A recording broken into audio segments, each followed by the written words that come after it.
ഓം ശ്രീ ഗണേശായ നമഃ. ഓം ശ്രീ സരസ്വത്യേ നമഃ. ഓം ശ്രീ ഗുരുഭ്യോ നമഃ. ഓം നമോ ഭഗവതേ വാസുദേവായ. ശ്രീ ഗുരുവായൂരപ്പ തൃപാദം ശരണം, തൃപാദം ശരണം, തൃപാദം ശരണം. ഞാൻ ആനന്ദവല്ലി. എല്ലാവർക്കും എൻ്റെ വിനീതമായ നമസ്കാരം. എല്ലാവർക്കും ഭഗവാന്റെ കാരുണ്യത്തോടുകൂടി ആനന്ദാമൃതം കഥകളിലേക്ക് സുസ്വാഗതം. ഇന്നത്തെ വീഡിയോയിൽ എൻ്റെ ഒന്ന് രണ്ട് സ്വന്തം അനുഭവങ്ങൾ, ഭഗവാന്റെ സാന്നിധ്യം മനസ്സിലാക്കുന്നത് പോലെയുള്ള അനുഭവം നിങ്ങളുമായിട്ട് പങ്കുവയ്ക്കാം. ഭഗവാനെ നാം പ്രാർത്ഥിക്കുമ്പോൾ ഭഗവാൻ നമ്മുടെ കൂടെ ഉണ്ട് എന്നുള്ളത് തെളിയിക്കുന്നത് പോലെയുള്ള ചെറിയ ചെറിയ സംഭവങ്ങളാണെന്ന് നമുക്ക് തോന്നും.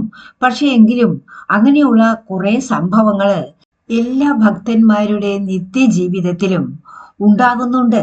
എല്ലാം ഒരു കോയിൻസിഡൻസ് ആണ്, അതായത് ആ സന്ദർഭത്തിൽ അങ്ങനെ സംഭവിച്ചതാണ് എന്ന് വിശ്വസിക്കുന്നവരോട് നമ്മൾ ഇതൊന്നും പറഞ്ഞിട്ടൊരു കാര്യമില്ല. എന്നാലോ ഇതുപോലെയുള്ള അനുഭവങ്ങൾ ഉണ്ടായ വ്യക്തികൾക്ക് ഇതൊക്കെ കേൾക്കുമ്പോൾ മനസ്സിലാവും, വിശ്വാസവും ഉണ്ടാവും. ശരി, കാര്യത്തിലേക്ക് വരാം. 10/1/25 സ്വർഗവാതിൽ ഏകാദശി. കുറെ വർഷങ്ങളായിട്ട് ഈ സ്വർഗവാതിൽ ഏകാദശിക്ക് എരുമപ്പെട്ടി തൃശ്ശൂർ ജില്ലയിലുള്ള സ്ഥലമാണ്. പക്ഷെ പാലക്കാട് നിന്ന് കുറച്ച് അടുത്ത് തന്നെയാണ്. അത് ഒരു 1.5 മണിക്കൂർ മതി അവിടെ എത്താൻ. അവിടെയുള്ള നെല്ലുവായ ശ്രീ ധന്വന്തരി മൂർത്തിയുടെ ക്ഷേത്രത്തില് ഒരു ദർശനം നടത്തണം. അന്ന് പോയി അവിടെ തൊഴണം. മുക്കുടി എന്ന് പറഞ്ഞിട്ട് ഒരു കഷായം പോലെ അവിടുന്ന് തരും. പറ്റിയാലേ അതൊന്ന് സേവിക്കണം എന്നും ആഗ്രഹം ഉണ്ടായിരുന്നു. ആരോഗ്യത്തിന് വളരെ നല്ല കാര്യമാണത്. പക്ഷേ ഈ വർഷവും അന്നേ ദിവസം പോകാൻ പറ്റിയില്ല. അമ്പലത്തിൽ അന്നത്തെ ദിവസം വളരെ വലിയ തിരക്കായിരിക്കും. 7 ദിവസത്തെ ഉത്സവമാണ്. ഞാൻ നേരത്തെ തന്നെ ഒരു വീഡിയോ ധന്വന്തരി ക്ഷേത്രത്തിലെ ഏകാദശിയുമായി ബന്ധപ്പെട്ട് പോസ്റ്റ് ചെയ്തിരുന്നു. അത് കാണാത്തവർ അതുകൂടി ഒന്ന് കാണുക കേട്ടോ. ഇവിടെ ഐ ബട്ടണിൽ തരാം അതിന്റെ ലിങ്ക്. എന്തായാലും ഏകാദശി കഴിഞ്ഞ് 2 ദിവസം കഴിഞ്ഞിട്ട്, അതായത് 12-ാം തീയതി, ഈ കഴിഞ്ഞ ജനുവരി 12-ാം തീയതി ശ്രീ ധന്വന്തരി ക്ഷേത്രത്തിലേക്ക് പോകാനുള്ള ഒരു സന്ദർഭം ഒത്തുവന്നു. പുതിയ വർഷം ആരംഭിച്ചിരിക്കുകയാണല്ലോ. അപ്പൊ എല്ലാ പുതിയ വർഷത്തിലും ഏതാണ്ട് തുടക്കത്തിൽ തന്നെ ഗുരുവായൂർക്കും പഴനിക്കും ഒക്കെ പോകുന്ന ഒരു പതിവുണ്ട്. അപ്പൊ ഗുരുവായൂർക്ക് പോയിട്ടുമില്ല. ധന്വന്തരി ക്ഷേത്രത്തിൽ നിന്ന് 3/4 മണിക്കൂർ സഞ്ചരിച്ചു കഴിഞ്ഞാല് ഗുരുവായൂരെത്തി. പക്ഷേ അങ്ങനെ പോകാൻ പറ്റുമോ, ആരോഗ്യം അനുവദിക്കുമോ എന്നൊക്കെ ഒരു സംശയം ഉണ്ടായിരുന്നു. പോരാത്തതിന് ശ്രീ ധന്വന്തരി ക്ഷേത്രത്തിൽ എത്തുമ്പോൾ അവിടെ നടയടപ്പോ പൂജയോ വല്ലതുമാണെങ്കിൽ നട തുറക്കുന്നത് വരെ നിൽക്കണം. അപ്പോൾ സമയം അനുവദിക്കുമോ, ഇതൊക്കെ ഒരു ചിന്തയുണ്ടായിരുന്നു. എന്തായാലും അന്നേ ദിവസം കാലത്ത് 6:30 മണിക്ക് ഞാനും ചേച്ചിയും കൂടിയിട്ട് നെല്ലുവായ ധന്വന്തരി ക്ഷേത്രത്തിലേക്ക് യാത്ര പുറപ്പെട്ടു. 6:30-ക്കാണ് വീട്ടിൽ നിന്ന് ഇറങ്ങിയത് എന്ന് പറഞ്ഞല്ലോ. അപ്പൊ അതിനു മുന്നേ തന്നെ വീട്ടിനടുത്ത് ശ്രീകൃഷ്ണ ക്ഷേത്രമുണ്ട്. ഞാൻ മറ്റൊരു വീഡിയോയിൽ ഇതിനു മുന്നേ പറഞ്ഞിട്ടുണ്ടായിരുന്നു. പുറപ്പെടുന്നതിന് മുന്നേ ക്ഷേത്രത്തിലേക്ക് പോയിട്ട് അവിടെ ഭഗവാനെ കണ്ടൊക്കെ തൊഴുത് ഭഗവാനോടും മാനസികമായിട്ട് പറഞ്ഞു, ഭഗവാനെ വഴിയിൽ മുടക്കമൊന്നും ഇല്ലാണ്ട് ഭഗവാനെ നന്നായി തൊഴാൻ പറ്റണേ, അവിടുന്ന് പറ്റുമെങ്കിൽ ഗുരുവായൂർക്കും ഒന്ന് വരാനുള്ള അനുഗ്രഹം ഉണ്ടാവണേ എന്നൊക്കെ പ്രാർത്ഥിച്ചിട്ടാണ് ഞങ്ങള് വീട്ടിൽ നിന്ന് ഇറങ്ങിയത്. പാലക്കാട് നിന്ന് ആലത്തൂര് പോയിട്ട് പാടൂര്, പഴയന്നൂര്, പിന്നെ ചേലക്കര വഴിയാണ് പോയത്. ഷൊർണൂര് വഴിയും വരാം, പക്ഷെ പഴയന്നൂര് വഴിയാണ് പോയത്. വളരെ ഭംഗിയുള്ള ഒരു പ്രദേശമാണ് ചേലക്കര. വഴിയിലും കുറെ ദേവീ ക്ഷേത്രങ്ങളും അയ്യപ്പ ക്ഷേത്രങ്ങളും ഒക്കെ ഉണ്ട്. പറ്റുകയാണെങ്കിൽ അവിടെയൊക്കെ ചെല്ലാനും ആ ക്ഷേത്രത്തിന്റെ വിശേഷങ്ങളും ഒക്കെ നിങ്ങളുമായിട്ട് പങ്കുവെക്കാനും ഞാൻ ശ്രമിക്കാം. 8 മണിക്ക് തന്നെ അവിടെ ക്ഷേത്രത്തില് ഞങ്ങൾ എത്തിച്ചേർന്നു. സ്വർഗവാതിൽ ഏകാദശിയുടെ വിശേഷം കഴിഞ്ഞതിന്റെ അലങ്കാരങ്ങളൊക്കെ അഴിച്ചു മാറ്റാനേ ഉണ്ടായിരുന്നുള്ളൂ. അത്യാവശ്യം വാഹനങ്ങളൊക്കെ പാർക്ക് ചെയ്യാനുള്ള സ്ഥലം ക്ഷേത്രത്തിന്റെ മുറ്റത്ത് തന്നെ ഉണ്ട്. ശ്രീകോവില് താരതമ്യേന ചെറുതാണ്. നട വരെയും നമുക്ക് പോകാം. നമസ്കാര മണ്ഡപത്തിന്റെ മുന്നിൽ വരെയും നമുക്ക് പോകാൻ പറ്റും. വസുദേവര് പ്രാർത്ഥിച്ചിട്ടുണ്ടായിരുന്ന വിഗ്രഹമാണ് അതെന്ന് ഞാൻ നേരത്തെ തന്നെ ഉള്ള വീഡിയോയിൽ പറഞ്ഞിട്ടുണ്ട്. വിഗ്രഹം ചെറുതാണ്, പക്ഷേ തേജസ്സുള്ള വിഗ്രഹം. ഞങ്ങൾ ക്ഷേത്രത്തിലേക്ക് പ്രവേശിക്കുമ്പോൾ ശ്രീകോവിലിന്റെ മുന്നില് അഴിയിട്ട ഒരു ചെറിയ വാതിൽ മാതിരി ഉണ്ട്. അത് അടച്ചിട്ടുണ്ടായിരുന്നു. പക്ഷെ വിഗ്രഹം കാണാ, വിളക്കും കാണാ. ഭഗവാൻ നല്ല കല്ല് പതിച്ചത് മാതിരിയുള്ള ഒരു വസ്ത്രമാണ് ധരിച്ചിട്ടുണ്ടായിരുന്നത്. എന്നാലും അഴിയിട്ട വാതില് അടഞ്ഞിട്ടുണ്ടായിരുന്നുവല്ലോ എന്നുള്ളൊരു വിചാരം മനസ്സിലുണ്ടായിരുന്നു. ഒരു പ്രദക്ഷിണം വന്ന് ഭഗവാന്റെ മുന്നിലേക്ക് എത്തിയപ്പോ അത് നമസ്കാര മണ്ഡപത്തിന്റെ മുന്നിലേക്കാണ് എത്തിയത്. അപ്പൊ തന്നെ അവിടെ മേൽശാന്തി വന്ന് ആ അഴിയിട്ട വാതില് തുറന്നു. അദ്ദേഹം ശ്രീകോവിലേക്ക് പ്രവേശിച്ചു. അഴിയിട്ട വാതില് തുറന്നു കണ്ടപ്പോ മനസ്സിനൊരു ആശ്വാസമായി. അപ്പോൾ അവിടുത്തെ പൂജാ രീതികളോ എപ്പോഴൊക്കെയാണ് അടയ്ക്കുക എന്നുള്ളതൊന്നും അറിയില്ലല്ലോ. അപ്പോൾ മേൽശാന്തി അകത്തേക്ക് കയറിയപ്പോ ഞങ്ങൾ രണ്ടാളും ഇങ്ങനെ വർത്തമാനം പറഞ്ഞു. ഇപ്പൊ ഒരു പക്ഷേ അടപ്പുണ്ടാവും, ഇനി അടച്ചാൽ എത്ര നേരം നിൽക്കേണ്ടി വരും എന്നറിയില്ല, ഗുരുവായൂരിലെ പരിപാടി എന്താവും എന്നറിയില്ല എന്നിങ്ങനെ മനസ്സിൽ വിചാരിച്ചിട്ട് ഞങ്ങള് പോകാനായിട്ട് ഞങ്ങൾ തിരിഞ്ഞതാണ്. അപ്പോ അവിടെ തന്നെ നിന്നിട്ടുണ്ടായിരുന്ന ഒരു ക്ഷേത്രം ജീവനക്കാരനാണെന്നാണ് തോന്നുന്നത് എനിക്ക്.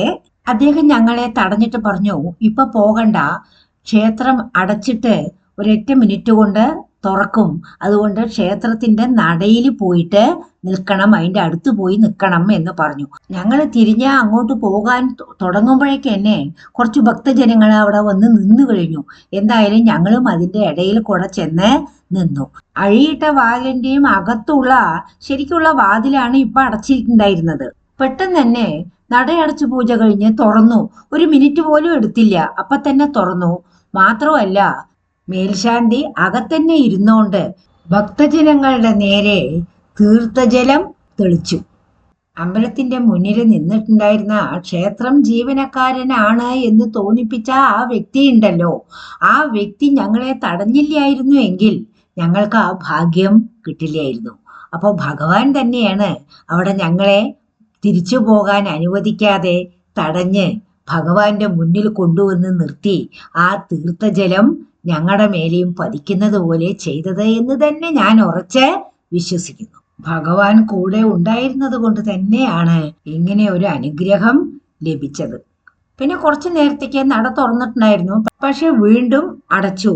അപ്പൊ പ്രദക്ഷിണം വെക്കരുത്, പുറകിലുള്ള വാതിലിൽ കൂടിയിട്ട് ചുറ്റമ്പലത്തിലേക്ക് കടക്കാന്ന് പറഞ്ഞു. നട തുറന്ന് ഭഗവാനെ തൊഴാൻ വേണ്ടിയിട്ട് കുറെ ഭക്തജനങ്ങളൊക്കെ അവിടെ നിന്നിട്ടുണ്ടായിരുന്നു. ഞങ്ങൾ പുറത്തേക്ക് കടന്നു. അമ്പലമൊക്കെ ഒന്ന് ചുറ്റി കാണണമല്ലോ, അതിനു വേണ്ടിയിട്ട്. ആ ചുറ്റമ്പലത്തിലുള്ള ദൃശ്യങ്ങളാണ് ഞാനിവിടെ ബാക്ക്ഗ്രൗണ്ടില് തന്നിരിക്കുന്നത്. നിങ്ങളിപ്പോ അവിടെ നോക്കിയാല് അങ്ങേ അറ്റത്താ ഒരു കോർണറിലായിട്ട് ഒരു നീല കളറില് ഒരു ബോർഡ് കാണും. ഞാനത് കുറച്ച് ക്ലോസപ്പിൽ കാണിക്കാം. വടക്കുനാഥനെ തൊഴാനും സ്മരിക്കാനും ഉള്ള ഭാഗമാണ് അതെന്നാണ് ബോർഡ് എഴുതിയിരിക്കുന്നത്. നിറവറിയും വിളക്കും ഒക്കെ അവിടെ ഒരു സ്ഥലത്ത് കൊളുത്തി വെച്ചിരിക്കുന്നത് നന്നായി സൂക്ഷിച്ചു നോക്കിയാൽ നിങ്ങൾക്ക് അവിടെ കാണാം. ഞാനത് ഇത്തിരി ക്ലോസപ്പില് അത് നിങ്ങൾക്ക് കാണാൻ വേണ്ടിയിട്ട് ഞാനത് കാണിച്ചു തരാം. വീണ്ടും നമ്മൾ മുന്നോട്ട് നടന്നു വന്നു കഴിഞ്ഞിട്ടുണ്ടെങ്കിൽ ഒരു ഭാഗത്തുള്ള ഒരു സ്റ്റേജിന്റെ പുറകു വശത്തില് ഒരു കാർവിംഗ് ആണെന്നാണ് എനിക്ക് തോന്നിയത്. കൊത്തുപണി എടുത്തതുപോലെയാണ് തോന്നിയത്. ഇനി പെയിന്റിംഗ് ആണോ എന്ന് അറിയില്ല.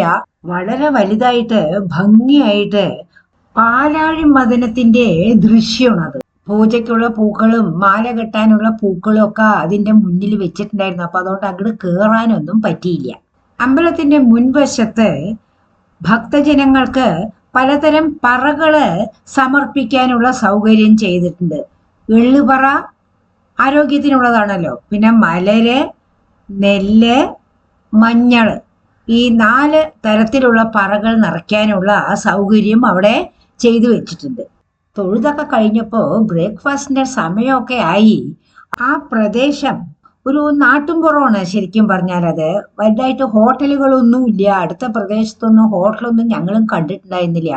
അങ്ങനെ സംശയിച്ച് പുറത്തേക്ക് വന്നപ്പോഴേക്ക് ഒരു സ്ത്രീ അവിടെ നിന്നുണ്ടായിരുന്നു. ആ സ്ത്രീ വന്നിട്ട് ഞങ്ങളുടെ പറഞ്ഞു, ഞങ്ങളുടെ മനസ്സ് വായിച്ചതുപോലെ, ഇവിടെ അടുത്ത് തന്നെ ഹോട്ടലുണ്ട്, വരൂ അവിടെ പോയി ആഹാരം കഴിക്കാന്ന് പറഞ്ഞാൽ ഹോട്ടൽ നടത്തിപ്പുകാരി തന്നെയാണത് കേട്ടോ.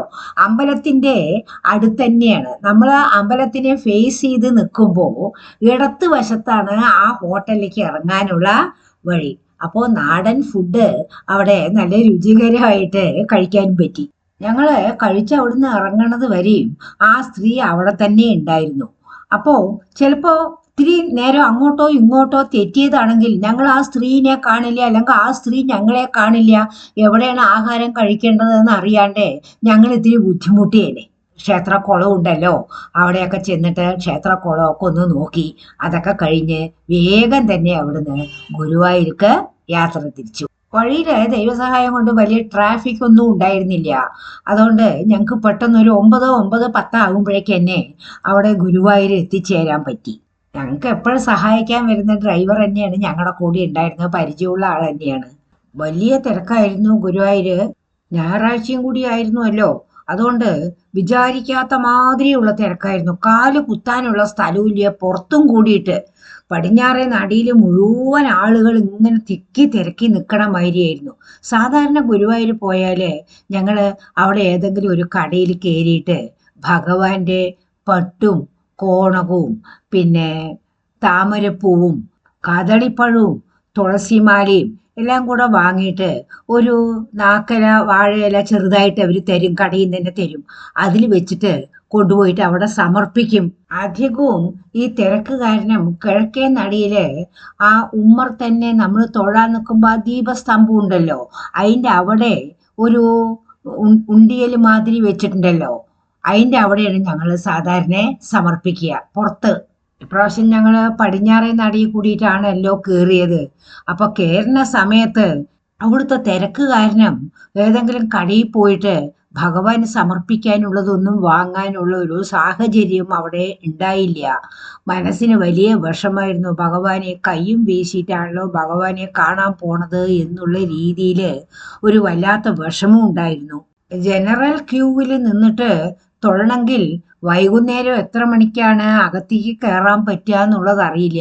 അത് കാരണം രണ്ടുപേരും ഓരോ നെയ്വിളക്ക് ഷീട്ടാക്കിയിട്ട് അവിടെ നെയ്വിളക്ക് ഷീട്ടാക്കിയവർക്ക് ഉള്ളിലേക്ക് പ്രവേശിക്കാനുള്ള സ്ഥലമുണ്ടല്ലോ, അവിടെ വന്ന് നിന്നു. അപ്പൊ തന്നെ അവിടെ ഉണ്ടായിരുന്ന ക്ഷേത്രം ജീവനക്കാരൻ ടിക്കറ്റ് പരിശോധിച്ച് ഞങ്ങളെ വരിയിലേക്ക് കയറ്റുകയും ചെയ്തു. വരി കുറച്ച് തിരക്കൊക്കെ ഉണ്ടായിരുന്നു അവിടെ, അതിലും ആൾക്കാരൊക്കെ ഉണ്ടായിരുന്നു. ഞങ്ങൾ ആ വരിയിലേക്ക് കയറിയതിന് ശേഷവും കുറച്ച് ആളുകള് ഞങ്ങളുടെ പുറകിലും വന്ന് ആ വരിയിൽ കയറി നിന്നു.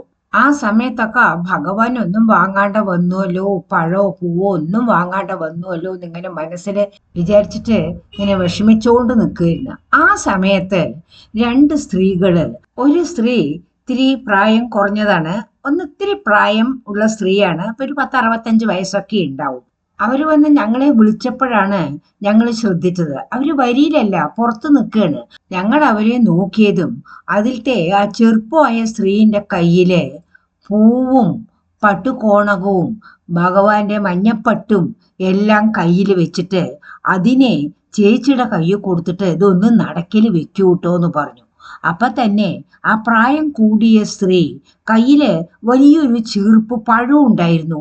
ആ പഴം എൻ്റെ കയ്യിൽ തന്നിട്ട് ഭഗവാന്റെ നടക്കില് വെക്കൂട്ടോ എന്ന് പറഞ്ഞു.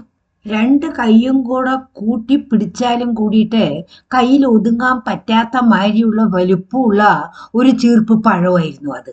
ഞങ്ങള് വളരെ സന്തോഷത്തോടു കൂടി അത് സ്വീകരിച്ചു. മനസ്സിൽ ഭഗവാനെ ഒന്നും കൊടുക്കാൻ വേണ്ടിയിട്ട് വാങ്ങിയില്ലല്ലോ എന്ന് വിചാരിച്ച സമയത്ത് എന്തോ ഒരു രീതിയിൽ എങ്ങനെയായാലും വേറെ ഒരു ഭക്തന്മാരുടെ കാര്യമാണെങ്കിലും പോലും അത് ഞങ്ങളുടെ കയ്യിൽ കിട്ടിയിട്ട് ഞങ്ങൾക്ക് അവിടെ വെക്കാനുള്ള ഒരു അവസരം അവിടെ ഉണ്ടായി. കണ്ണ് അറിയാണ്ട് നിറഞ്ഞുപോയി. ഭഗവാൻ നമ്മുടെ മനസ്സിൽ വിചാരിക്കണ കാര്യങ്ങൾ എങ്ങനെയാണ് മനസ്സിലാക്കിയിട്ട് അതിനനുസരിച്ചിട്ട് നമുക്ക് മനസ്സമാധാനം ഉണ്ടാവുന്നത് പോലെയുള്ള കാര്യങ്ങൾ ചെയ്തു തരണത് എന്ന് ആലോചിച്ചിട്ട് ഒരുപാട് നേരം സന്തോഷമോ സങ്കടമോ എന്തൊക്കെ ഉണ്ടായത് എന്നുള്ളത് പറയാൻ പറ്റില്ല. അപ്പോൾ ഞാൻ ആ സ്ത്രീയോട് പറഞ്ഞു, ഭഗവാൻ അവരെയും ഞങ്ങളെയും അനുഗ്രഹിച്ചതാണ് എന്ന്. അത്ര നേരം യാത്ര ചെയ്തതിൻ്റെയും അവിടെ ഇവിടെയൊക്കെ നടന്നതിൻ്റെ ക്ഷീണം ഒന്നും അറിയാണ്ട് വളരെ സന്തോഷത്തോടു കൂടി കുറച്ചു നേരം ആ വരിയിൽ നിൽക്കേണ്ടി വന്നു. പിന്നെ വേഗം തന്നെ വരി അകത്തേക്ക് നീങ്ങി ഉള്ളു പോയി ഭഗവാനെ വലിയ തടസ്സങ്ങളൊന്നും ഇല്ലാണ്ട് വേഗം നീങ്ങൂ വേഗം നീങ്ങൂ എന്നൊന്നും ആരും ഒന്നും പറഞ്ഞില്ല. കയ്യില് ഭഗവാന് സമർപ്പിക്കാനുള്ള കാര്യങ്ങളൊക്കെ കയ്യിൽ ഉണ്ടായിരുന്നത് കൊണ്ടാണോ എന്താണെന്ന് അറിയില്ല. തിരക്കുണ്ടെങ്കിൽ പോലും അവിടെ നിന്ന് തൊഴാനും പറ്റി. അതൊക്കെ അവിടെ സമർപ്പിച്ച് അതൊക്കെ ഏൽപ്പിച്ചവർക്ക് വേണ്ടിയും പ്രാർത്ഥിച്ച് ഞങ്ങൾ സന്തോഷത്തോടു കൂടിയിട്ട് പുറത്തേക്ക് കടന്നു. ഭഗവാൻ തൻ്റെ സാക്ഷാൽ സ്വരൂപത്തില് ശംഖും ചക്രവും ഒക്കെ ധരിച്ചുകൊണ്ടുള്ള രൂപത്തില് നമ്മുടെ മുന്നിൽ പ്രത്യക്ഷപ്പെടാൻ പറ്റും എന്ന് തോന്നുന്നില്ല. നമുക്കത് താങ്ങാനുള്ള ശക്തിയുമില്ല. പക്ഷെ ഈ രീതിയിൽ ഓരോ സംഭവങ്ങൾ ഉണ്ടായിട്ട് ഞാൻ നിന്റെ കൂടെയുണ്ട് എന്ന് പറയാണ്ട് പറയുന്നത് പോലെയുള്ള സംഭവങ്ങളാണ് പലപ്പോഴും നടന്നുകൊണ്ടിരിക്കുന്നത്. എത്രയോ ആൾക്കാര് ആ ക്യൂവിൽ ഉണ്ടായിരുന്നു. അവർക്ക് ആരെടുത്ത് വേണമെങ്കിലും ഇത് പറയായിരുന്നു. പക്ഷേ അവര് ഞങ്ങളുടെ അടുത്ത് തന്നെ വന്ന് പറഞ്ഞു. അപ്പൊ നമ്മുടെ മനസ്സിലുള്ള കാര്യം ഭഗവാൻ മനസ്സിലാക്കിയതാണെന്ന് തന്നെയല്ലേ നമുക്ക് വിശ്വസിക്കേണ്ടത്. നമുക്ക് ആരും ഇല്ലയെന്ന് നമ്മൾ വിചാരിക്കേണ്ട കാര്യമില്ല. ഭഗവാൻ എപ്പോഴും കൂടിയുണ്ട്. പിന്നെ ചില കാര്യങ്ങൾ നമ്മൾ വിചാരിച്ചതുപോലെ നടക്കില്ല. അതൊരു പക്ഷേ നമുക്ക് നല്ല കാര്യമായിരിക്കില്ല. അതല്ലെങ്കിൽ അത് നടക്കാനുള്ള ഒരു സമയമായിട്ടുണ്ടാവില്ല. അത്ര മാത്രമേ ഉള്ളൂ. നിങ്ങൾക്കുണ്ടായിട്ടുള്ള അനുഭവങ്ങളും ഇതുപോലെ ഈ ചാനലിലൂടെ നിങ്ങൾക്ക് പ്രേക്ഷകരുമായി പങ്കുവെക്കണമെങ്കിൽ ഒരു വാട്സപ്പ് നമ്പർ ഞാൻ ചാനലിലൂടെ തരാം. അത് നിങ്ങൾ കമന്റ് ബോക്സിൽ ആവശ്യപ്പെട്ടാൽ ഞാൻ തരാം. നിങ്ങളുടെ നമ്പർ ഒന്നും ഈ യൂട്യൂബ് ചാനലിലെ കമന്റ് ബോക്സിൽ എഴുതണ്ട, അതൊന്നും തരണ്ട. നിങ്ങളുടെ ആവശ്യം മാത്രം നിങ്ങൾ പറഞ്ഞാൽ മതി. സബ്സ്ക്രൈബ് ചെയ്യാനും ലൈക്ക് ചെയ്യാനും ഷെയർ ചെയ്യാനും നിങ്ങളുടെ അഭിപ്രായങ്ങൾ എഴുതാനും ഒന്നും മറക്കരുത്. ഭഗവാന്റെ അനുഗ്രഹം എല്ലാവർക്കും ഉണ്ടാകട്ടെ. ഓം നമോ ഭഗവതേ വാസുദേവായ.